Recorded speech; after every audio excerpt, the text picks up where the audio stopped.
Bien, mesdames et messieurs les parlementaires, mesdames et messieurs les vétérinaires, mesdames et messieurs, monsieur le président, permettez-moi de vous dire d'abord que je suis très heureux de me retrouver devant vous pour cette conclusion, très frustré de ne pas avoir assisté à votre après-midi, à votre journée, aux 3 tables rondes. Donc c'est toujours difficile de faire une intervention comme ça qui est totalement plaquée et pas forcément en ligne avec ce que vous avez fait aujourd'hui, mais en regardant le programme de votre journée, j'ai trouvé très bien que, vous sortiez, un peu de votre confort quotidien pour aborder ces sujets qui sont des sujets essentiels.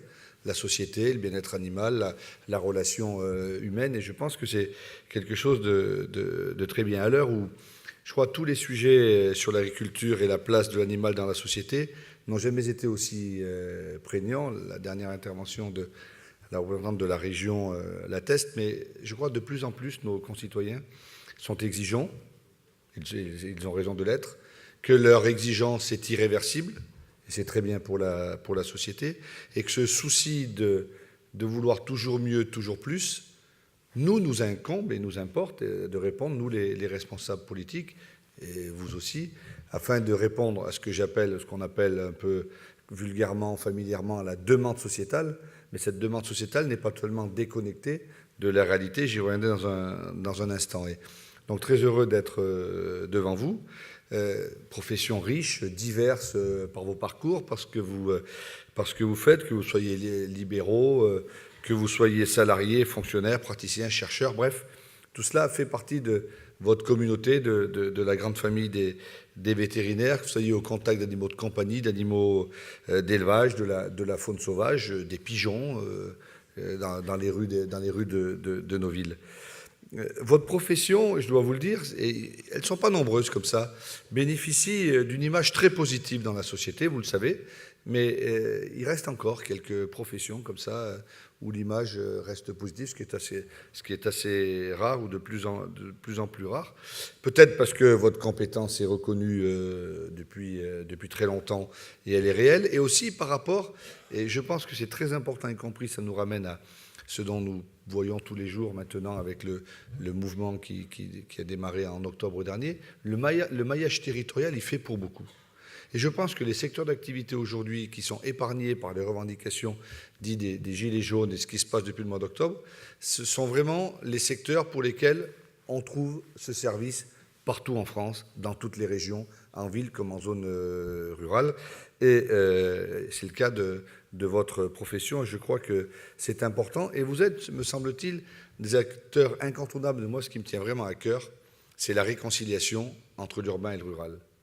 La réconciliation entre l'agriculteur et le consommateur, entre le producteur et le consommateur, le citoyen qui peut être à la fois producteur et consommateur. Parce que je crois vraiment que cette coupure, j'en disais un mot tout à l'heure, mais cette coupure est vraiment très, très forte, et que le rôle que vous jouez pour l'accompagnement avec les filières agricoles, et notamment l'accompagnement dans la transition agroécologique, dans la transition vers l'agroécologie, est en tout point essentiel. Parce que oui, je pense vraiment que vous êtes les acteurs de cette transition agroécologique qui est indispensable dans tout le monde agricole, mais bien au-delà. On a beaucoup montré du doigt tel ou tel élevage. D'ailleurs, une ONG qui a critiqué les fermes-usines s'est excusée après parce qu'elle n'avait pas vu ce qu'il en était. Tout à l'heure, madame disait quand allons-nous arrêter tout cela. Mais d'abord, il faut savoir de quoi on parle. Et puis c'est arrêté. Il n'y a plus une seule construction en France, c'est interdit par la loi d'élevage en batterie, etc. On sait que chaque fois que, dans la loi Egalim, chaque fois qu'un élevage devra faire une rénovation, il devra changer ses pratiques, et je pense que c'est normal, et ça va dans le bon sens. Est-ce que ça va assez vite? Peut-être pas. Mais nous avons aussi une filière économique à gérer, et il y a des moments où il faut que ces transitions se fassent le plus fortement possible, et je crois qu'elles sont fortes, et je veux saluer les éleveurs dans toutes les filières qui sont engagés là-dedans. Alors bien sûr que lorsque je rencontre il y a quelques jours ou quelques semaines l'ensemble des associations liées au bien-être animal, les fondations, les ONG, je les ai toutes vues, elles se posent des questions, elles se disent mais vous n'allez pas assez vite, vous ne jouez pas votre rôle. Et puis de l'autre côté, quand je rencontre les filières d'élevage, elles me disent mais vous êtes complètement malade, vous allez beaucoup trop vite, nous on n'est pas capable de suivre. Ben, c'est justement ça, la balance que nous devons faire et que doivent faire les politiques. Mais sachez que cette transition-là, cette transition agroécologique, cette transition sur lutter contre la maltraitance pour le bien-être animal, elle est absolument irréversible. Et quand j'ai été nommé, j'ai voulu avoir une conseillère, Anne Bronner, qui est l'une des vôtres, qui est là, qui a notamment dans son portefeuille à mon cabinet la lutte contre la maltraitance animale et pour le bien-être animal. C'est la première fois que c'est indiqué noir sur blanc dans un poste, dans un cabinet de ministre. C'est bien que nous y allons et le président de la République est tout entier tourné vers cette direction. Mais il faut que cette transition, comme la transition de sortie des intrants, la transition de sortie du glyphosate, il faut se fixer des règles et avancer. Et en même temps, il faut le temps que les choses se fassent et que cette transition, elle se fasse. Et le rôle du politique, c'est de pousser à ce que la transition se fasse le plus vite possible, que l'agriculture mute, que nos pratiques se transforment. Mais sachez qu'elles se transforment et vous, justement, vous êtes, les acteurs de cette transition agroécologique, mais les acteurs des transitions liées à l'agriculture, qu'elles soient économiques, sociales, agroécologiques ou sanitaires, et elle est indispensable, elles sont indispensables. Et parmi les enjeux que je vois qu'il faut donner au secteur dont j'ai la charge depuis maintenant 3 mois et demi, je crois que nous devons vraiment travailler sur la prévention. La prévention au niveau de la diminution des intrants, l'amélioration du bien-être animal, je le disais. Et vous, le rôle que vous avez à jouer, il est vraiment essentiel. Le renforcement des mesures de biosécurité dans les élevages est un axe fort politique que nous voulons mener, et j'essaie de le pousser beaucoup, mais est un axe fort lié à la résilience justement de ces élevages, la prévention des crises sanitaires, qu'il s'agisse de la peste porcine africaine, nous y travaillons beaucoup, le DGAL est là, sur le nord de notre pays, en Ardennes, en Meuse, en Meurthe-et-Moselle, parce qu'il y a un vrai risque, et nous poussons à la fois sur la prévention, sur la biosécurité pour les élevages, et là encore, c'est pas simple. Lorsque nous allons voir des éleveurs, lorsque nos services vont voir les éleveurs qui disent qu'il faut encore rajouter là de la biosécurité, ben c'est 5 000 €, 10 000 € de plus à la charge de l'éleveur. Il y a des choses qui sont compliquées à faire. Mais nous le faisons parce que c'est absolument indispensable. Et tout le travail que nous menons pour ce vide sanitaire, pour éviter que la peste porcine arrive dans notre pays et qu'il y ait des conséquences terribles qui s'en suivraient, eh bien, ce travail, nous le faisons, mais nous le faisons avec vos confrères, avec les vétérinaires qui sont là-bas. Le travail que vous avez fait, vous, sur l'influenza aviaire, par exemple, dans la filière avicole, ou sur la tuberculose pour les élevages bovins, dans certaines régions. Bref, tout cela va dans le sens, alors c'est un peu éloigné de l'ordre du jour de vos ateliers aujourd'hui, mais va totalement dans le sens de ce que nous voulons, de ce que la France veut. Et le lien entre l'éleveur et le vétérinaire, il est absolument indispensable. La diminution des intrants, des antibiotiques est un autre axe fort de la transition agroécologique. Et celui-ci, je pense qu'on peut s'en réjouir. La lutte contre l'antibiorésistance, qui est un défi absolument majeur, capital, pas uniquement pour notre pays, mais pour l'Union européenne, enfin pour le monde, mais pour l'Union européenne, est un enjeu majeur pour la santé publique. La France, je dois le dire, s'est positionnée assez tôt dans ce domaine, depuis bon nombre d'années déjà, dans la lutte contre l'antibiorésistance. Et je crois que c'est dans cette approche Global One Health, une seule santé, qu'au niveau national, nous avons pu obtenir des résultats intéressants. Et les derniers résultats que nous avons eus sur Eco-Antibio depuis 2012, ça a été vraiment une réussite majeure parce que la baisse de consommation, d'après ce qu'on m'a dit, se monte à 37%. Ben, cette baisse de consommation, c'est important. Et là encore, nous avançons. Ce qu'il compte toujours, ce que je dis régulièrement, c'est qu'il faut savoir où l'on veut aller, la trajectoire et le point d'arrivée. Après, il faut qu'on y arrive le plus vite possible. Mais il faut qu'on y arrive à la vitesse où tout le monde peut suivre. Et après, quand on se retourne, il faut que tout le monde soit encore derrière. Et je pense que dans ce domaine, les choses avancent vite. Et cela témoigne, sur l'antibiorésistance notamment, l'engagement de l'ensemble des parties prenantes, des vétérinaires ruraux, des vétérinaires canins, de toutes celles et tous ceux qui sont vraiment les acteurs. Et je tiens vraiment aussi à rappeler la victoire que la France a obtenue dans le cadre des négociations sur le règlement relatif aux médicaments vétérinaires. Désormais, l'utilisation d'antibiotiques comme facteur de croissance sera interdite et nous ne pouvons que nous en réjouir sur tous les animaux dont les viandes sont importées en Europe. C'est une grande victoire pour le monde de l'élevage, une grande victoire pour la prévention, car cela concourt vraiment d'abord à limiter les distorsions de concurrence, ce qui n'est pas rien, ce n'est pas essentiel, mais ce n'est pas rien, mais surtout pour le monde de la santé publique, dans lequel vous êtes et dans lequel vous avez toute votre place. L'antibiorésistance est désormais reconnue et par là même les efforts faits par la France le sont également. Troisième sujet, vous l'avez évoqué, c'est la lutte contre la maltraitance animale et l'amélioration du bien-être animal, qui sont des demandes fortes de la société. Je le disais tout à l'heure, elles sont absolument irréversibles. Et là, vous avez le rôle essentiel, le rôle majeur à jouer.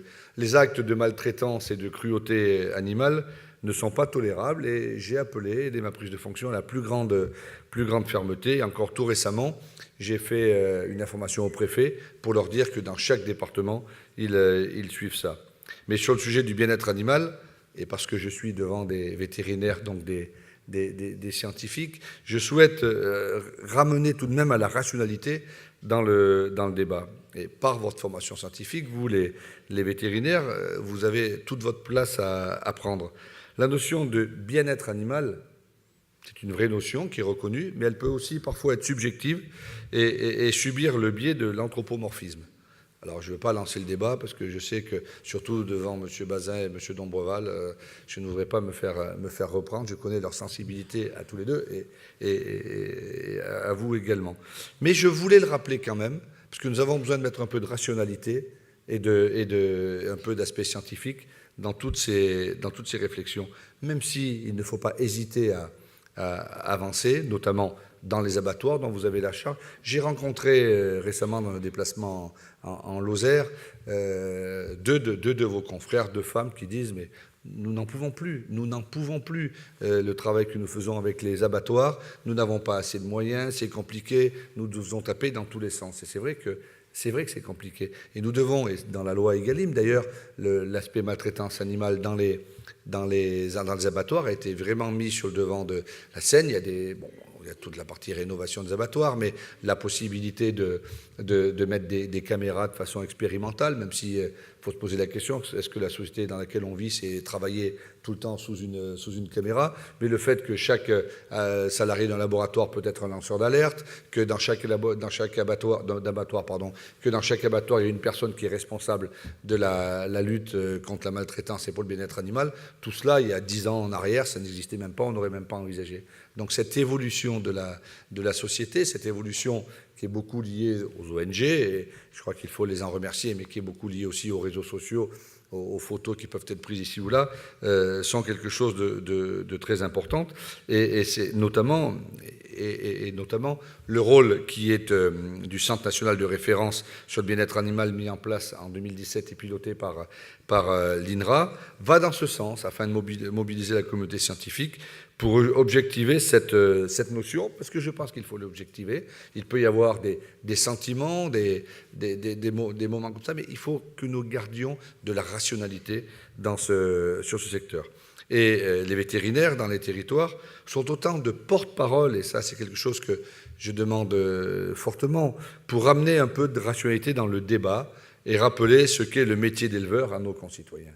Bien sûr que nous allons dans une évolution globale de l'élevage en France, mais nous avons besoin de mettre de la rationalité et surtout que personne ne veuille prendre le pas l'un sur l'autre. Chacun a le droit de vivre la vie qu'il veut, d'avoir son mode de vie, de manger de la viande, de ne pas manger de la viande, etc.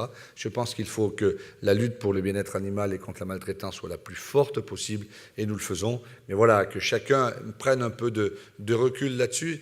Sans ça, je crains que cette société va être une société d'affrontement, de violence. Ce n'est pas une société d'apaisement, c'est une société d'apaisement qu'il faut avoir en tête. Enfin, le rôle que vous êtes, je le disais tout à l'heure, de l'ancrage territorial, de votre place, votre présence sur tous les territoires, est vraiment quelque chose de fort, d'essentiel, et c'est à maintenir. je sais, on en a parlé tout à l'heure, mais je sais qu'une des préoccupations qu'a votre profession, c'est celui du maillage rural. Et ce maillage rural, il est très important. Et moi, je ne veux pas opposer les vétérinaires canins et les autres. Moi, je me rappelle quand j'étais jeune, à la campagne, les vétos, ils travaillaient 7 jours sur 7, jour et nuit. Ils arrivaient à fond de ballon avec la voiture. Et bon, tout ça, c'est fini. Ça existe peut-être encore pour les plus anciens. Mais oui, mais ce modèle se termine, mais c'est bien normal. Et aujourd'hui, les jeunes qui veulent devenir vétérinaires ne veulent pas travailler 7 jours sur 7. Comme les jeunes qui veulent devenir agriculteurs ne veulent pas travailler 7 jours sur 7. Comme d'ailleurs, personne ne veut travailler 7 jours sur 7. Donc c'est bien normal. Et la mutation de cette société, il faut la prendre en compte. J'ai reçu les directeurs et directrices des écoles il y a pas longtemps. C'était un moment très intéressant parce que nous avons besoin de réenclencher quelque chose, de réenclencher la volonté de montrer aux jeunes dans ce pays qu'il y a des métiers d'avenir, que le métier de vétérinaire en est un, qu'il faut rentrer dans ces écoles, s'inscrire et puis suivre le cursus et après rester, pas partir ailleurs. C'est vrai qu'aujourd'hui, les choses évoluent. Il y a peut-être beaucoup moins de gens, je n'en sais rien, mais beaucoup moins de jeunes qui veulent aller travailler à la campagne, dans les élevages, peut-être plus en ville. Moi, quand j'étais petit, je suis regardé Dactari, ça faisait toujours rêver. Dactari, aujourd'hui, c'est fini. Il y a des jeunes qui veulent partir dans l'environnement, dans la faune sauvage, pas de problème. Mais nous avons besoin de travailler dans cette direction parce que si nous laissons des déserts vétérinaires dans les territoires ruraux, comme on sent peut-être qu'ils sont en train d'apparaître, alors c'est la fin de notre système français tel qu'il était, la force de notre maillage territorial. Et ce défi, qui est un défi de l'État, un défi de ce que nous pouvons préparer pour les semaines et les mois et les années qui viennent, mais c'est aussi celui des éleveurs, parce que nous avons besoin d'élevage d'agriculteurs ancrés dans les territoires, et par là même, de fait, d'un maillage vétérinaire suffisant. C'est pour cela que la feuille de route qui a été co-construite avec la profession vétérinaire et la profession agricole constitue une ambition principale du ministère dont j'ai la charge maintenant pour la profession vétérinaire. Et nous devons aller dans cette direction-là, mais nous aurons l'occasion d'en reparler. Cette feuille de route qui est pilotée par la DGAL, et je veux saluer Patrick Dehaumont, le directeur général, avance notamment sur les volets qui relèvent de la profession vétérinaire et de l'État, mais il nous reste tout de même un bout de chemin pour atteindre nos objectifs, et c'est tout l'enjeu que nous allons avoir à mener. Je pense notamment au travail sur la relation éleveur-vétérinaire, mais également sur le volet qui est relatif aux collectivités territoriales qui ont un rôle à jouer dans nos territoires ruraux. Et puis, les 2 dernières interventions nous démontrent qu'il y a aussi beaucoup d'autres sujets. Je souhaite donc que cette année 2019 nous permette d'aboutir ensemble sur ces 2 aspects.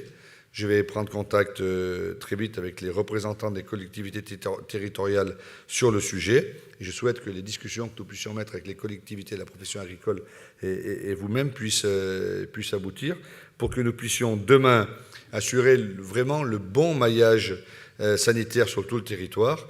Et il est donc essentiel d'agir, et je conclus sur cette partie-là, sur la formation de la nouvelle génération des vétérinaires. Nous allons lancer un grand plan de communication lors du Salon de l'agriculture sur la formation pour l'entrée dans les établissements agricoles qui se vident d'année en année de leurs élèves et qui va poser aussi un problème de maillage territorial. Il y a de moins en moins de jeunes qui veulent s'inscrire dans nos établissements scolaires. C'est un vrai problème parce que pour l'instant ça tient. Demain, nous serons peut-être obligés d'en fermer 1, 2, d'arrêter des formations. Et alors là, pour le coup, le maillage territorial, il sera différent. Il faut former plus parce que nous avons de la capacité et former plus parce qu'il y a des débouchés dans votre secteur comme dans d'autres. Il faut former mieux parce que la transition agroécologique, la transition sanitaire doit être mieux intégrée encore dans nos formations, dans nos cursus. Et puis, il faut former partout et le maillage territorial est vraiment quelque chose de très important. J'ai fait, je vous le disais, une réunion récemment avec la DGER, je salue Mme Baduel, qui est la directrice adjointe. Je n'ai pas vu si le directeur général était là, avec les directeurs et les directrices d'écoles nationales. Et tout le monde est conscient de cela et de faire évoluer en profondeur l'enseignement vétérinaire. Et ils m'ont confirmé d'ailleurs que leur mobilisation et l'engagement pour des réformes ambitieuses étaient allait être faite. Et sous l'autorité de la DGER, eh bien, avec les écoles, nous allons travailler pour faire en sorte que rendre encore plus attractifs ces métiers, que nous puissions attirer des étudiants et que les choses puissent avancer. Mais les écoles nationales vétérinaires, contrairement au reste de la formation agricole, elles croulent littéralement sous les candidatures. Et il faut que nous arrivions à garder après ces jeunes qu'à la sortie des études, ils restent dans le métier, ils ne partent pas ailleurs, comme c'est aujourd'hui parfois le cas. Voilà, mesdames et messieurs, je vais conclure en vous disant tout simplement que vous, les vétérinaires, vous êtes les vigies sanitaires. Et dans un monde où il y a de plus en plus de ce principe de précaution, cette crainte, les gens, ça n'arrive pas toujours à se situer. On parlait tout à l'heure de la peste porcine qui est à nos portes. Je dois rappeler le rôle crucial et plus que d'actualité que des vétérinaires dans le rôle de vigie sanitaire. La majorité des maladies animales historiquement présentes dans les élevages, la tuberculose, la brucellose, il y en a d'autres, a été éradiquée. Et notre pays bénéficie d'un haut niveau sanitaire grâce à l'effort historique combiné de l'administration, des vétérinaires et des éleveurs. Mais ce statut reste menacé par l'éventuelle entrée de maladies émergentes ou exotiques. Et là, les vétérinaires libéraux sont les premiers maillons avec les éleveurs pour détecter précocement. Et ce travail de détection, de vigie sanitaire, c'est quelque chose qui me tient à cœur.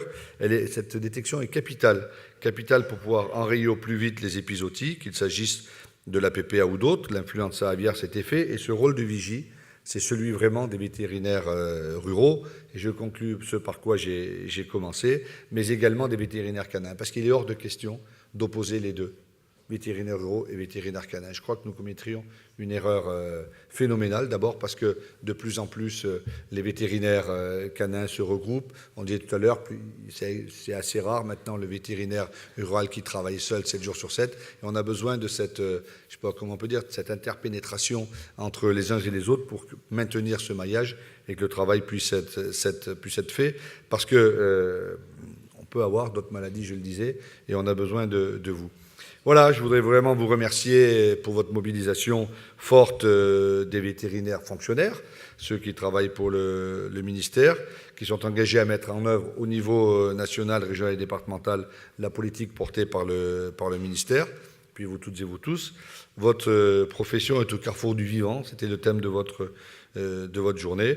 Je ne saurais conclure mon intervention en formulant un vœu que les 18 000 vétérinaires, libéraux, salariés et fonctionnaires présents dans les territoires, au contact quotidien avec nos concitoyens, nos consommateurs, nos agriculteurs, soient autant d'ambassadeurs contre l'agribashing et pour montrer que les bonnes façons d'être, de faire et de se comporter sont réelles et que grâce à vous, nous puissions encore longtemps compter sur l'agriculture et l'élevage, compter sur la bonne cohabitation entre les ONG et l'agriculture et faire en sorte surtout que, comme vigie sanitaire, vous nous évitiez de grandes difficultés dans les années qui viennent. Je vous remercie et je voudrais vraiment vous féliciter, Monsieur le Président, pour avoir pour la première fois organisé cette journée, et puis pour votre logo dont je me suis fait expliquer à quoi il correspondait. Merci à vous, bon courage, bonne fin de journée.